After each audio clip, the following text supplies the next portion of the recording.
It's middays. We welcome to the program Austin Goldin with a Goldin Barge line. Austin, thanks for coming on. Glad we got it worked out. Yeah, appreciate it. Sorry about that. Sorry for the delay. Yeah, so we wanted to have you on to give us an update on the river. We understand that the level of the water is quite low, and that's causing some problems. What's your take on it? Well, it is certainly causing some problems. We knew this was going to be an issue a long time ago. We've been kind of planning on it going forward, but we've had a really tough year. We thought, as I came on a couple weeks earlier on Paul Gallo's show, that it wasn't going to get quite this bad, but we saw a quick fall in Memphis and a high-pressure system be kind of over the central part of the country for the last month. So we're in a situation now where it's changing. I was just in the meeting where we're kind of reevaluating some of our drafts and kind of understand how much we can load on our barges to be able to safely navigate. But the bottom line means less cargo on barges making the same runs that they always have. So if there's less cargo, then it's less efficient and ends up costing the consumer more money. Yeah, totally understand. How is this affecting the agriculture industry, which is so critical to the state's economy?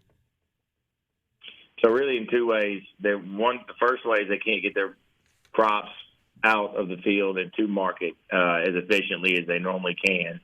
The second one is if they got any kind of chemicals or fertilizers or other barge-fed products that go to manage those fields either before or after the harvest, those are also not going to be delivered as efficiently. So the real trouble isn't so much the channel of the river. It's the docks that we have that unload and load these products at different ports. They're not really built to service 60 feet in variable river height.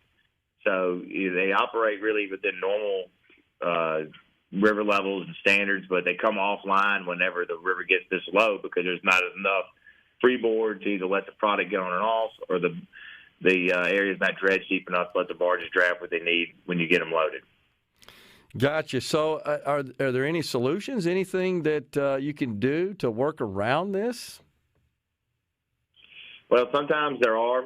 We have the ability to load barges partially, stage other barges out in the river that we can draft deeper, that we can still put the amount of product on the barge to go downriver that we normally do, but that takes time and money and extra barges. So, no, it's really a waiting game. The Corps holds a lot of our answers in their hands. They do a lot of dredging and a lot of preventative maintenance and put a lot of infrastructure in the river that helps it scour itself out.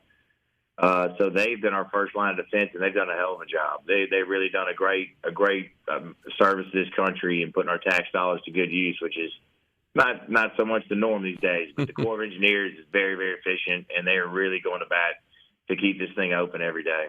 And they have a big presence over in Vicksburg, right?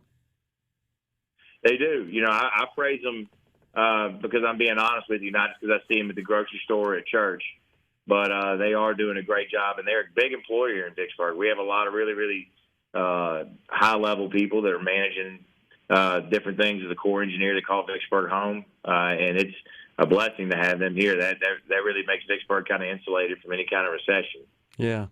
Also operate one of the nation's only supercomputers is actually located inside the facility there, the Corps' facility. It's a Cray supercomputer, and they obviously use that in what they do in trying to predict all this water movement and trying to get ahead of that and make adjustments. And it takes into account all the weather patterns and all the connections and tributaries and everything else. I mean, it's fascinating what they do, but they've got lots of just fantastic engineers that work for them in that respect. They do, and they have a lot of different types of work that goes on here outside of just the river. There's weapons development, all kind of armor and tech that they have, war games that they promote and have over here, and it's pretty unique installation to have. I liken it to Wright-Patterson Air Force Base and the Wright-Patterson Institute that's outside in Dayton, Ohio. Yeah. This is pretty much that for the U.S. Army, and we have it right here in Mississippi, and I guess purposely they don't promote themselves very much. Yeah. But it is very, very important and a big installation. That's a good point. All right, so what about, Austin, the river levels upstream to the north? How's that looking? Well, we have a system coming through really starting today through the next 2 or 3 days. It should give us some relief. We just upped some of our drafts to where we're going to draft around 8 feet with our products, which are typically oil and gas products, very, very hazardous cargo. So we're a little more conservative on our drafts than some of the other dry cargo guys. They'll go to 9.5 feet still. But we are going to get some water this week and this weekend. It should stabilize things, but there's not much forecasted behind it. We're usually getting out of the low water situation by mid to late October. I think this year it's going to be more like November, but it's coming, and we'll get out of this. And I don't want to jinx anything, but I do think we're in the midst of the worst of it. Okay. So right now you're just having to work around it, I think is what I'm hearing. And you're using some, I guess, some techniques and technology to do that, and sounds like assistance from the Corps as well and others to just work through this thing. True. I will say you always hear about the accidents with high water, and a flood is very much so right in everybody's face. Low water is what we fear, not high water. Okay. The more water, the better. Okay. So low water right now is when you have the ability to go on ground, or the ability to have an accident could be right ahead of you at all times, and you never know it. In high water, we know locks, bridges, docks, these are our pinch points. But in low water, it could be anywhere. It could be just one mistake. If you miss a buoy, you're done. That makes sense. What about any access to any ports along the river that you serve? Are any of those off limits right now, Austin? You just can't serve them? None of them are offline. Some of the facilities we go within those ports are offline. Okay. Memphis, we're Valero's largest carrier of clean products out of their Memphis refinery, and they're having some issues around some of their facilities. And the lake itself is really shallow. But we've been able to still at least get some of our vessels that draft lighter than others in and out of that facility in that geographic area. I see.